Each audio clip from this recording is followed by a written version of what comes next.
you're an incredibly creative person. You're deeply spiritual. Whenever I connect with you, I'm always just full of life because you bring so much color and vibrancy and Latina flair to life. And Yeah.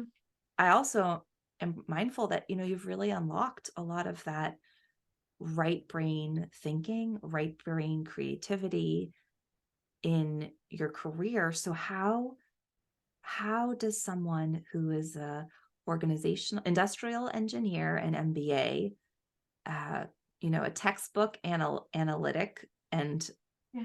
and lover of logic, uh, connect with her creativity?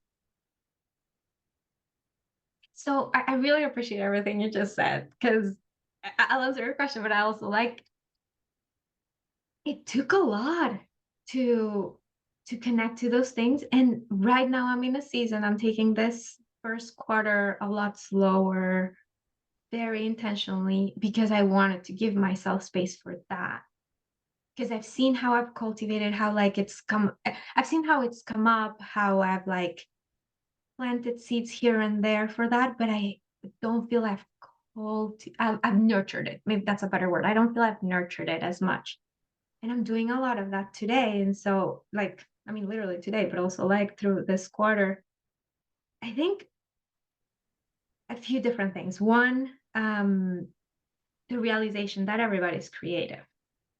So I think there's a lot of stories or things that people say that are very much. I was always in finance and think accounting is very interesting. I'm like person, I love models. And it was always like, well, if you're like a finance person or an accountant, like you're not creative. And I'm like, are you insane? Like really realizing and like, have you ever seen somebody create a finance model that is crazy? And that's insanely creative. Like only with creativity can you really do a finance model. And so realizing that, and I'll do a plug for this. I think there's chapters of this in many different parts, but Creative Mornings is one of my favorite events every month. And they have a manifesto at the beginning, and it starts by saying, we believe that everybody is creative. And I remember the first time I heard it, I was like, meh, sure. And now every time I go, I just like kind of like stand there and I feel it. I'm like, yes.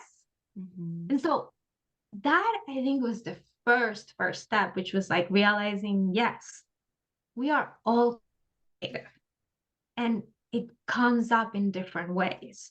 Mm-hmm.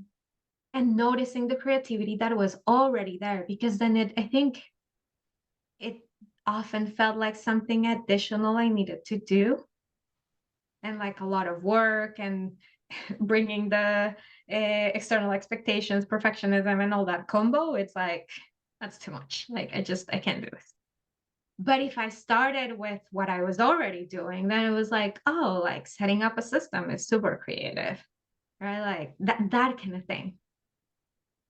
And then from there, connecting to things that I've been curious about or that I've liked, but never really went into as much. So uh, one thing in particular is that when I was in college, actually, I was doing I don't know how you call it here, but like in my college, it was called quote unquote an option. So you did like some classes and you graduated with an option in something. And people usually do things that are connected to their career. I chose a textile design.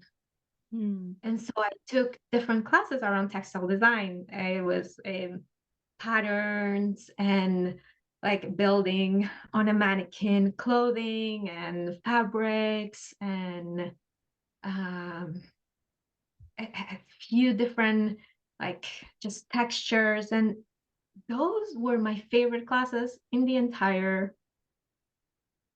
career, which should have told me something, but I loved those classes.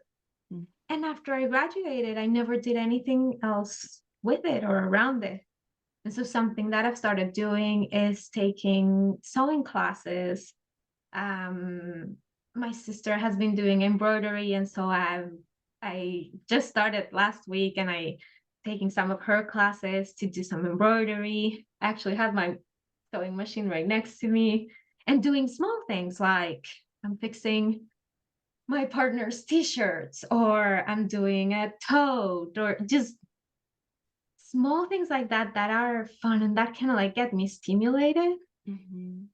That is something that I found really like catalyzer, I would say. Mm-hmm.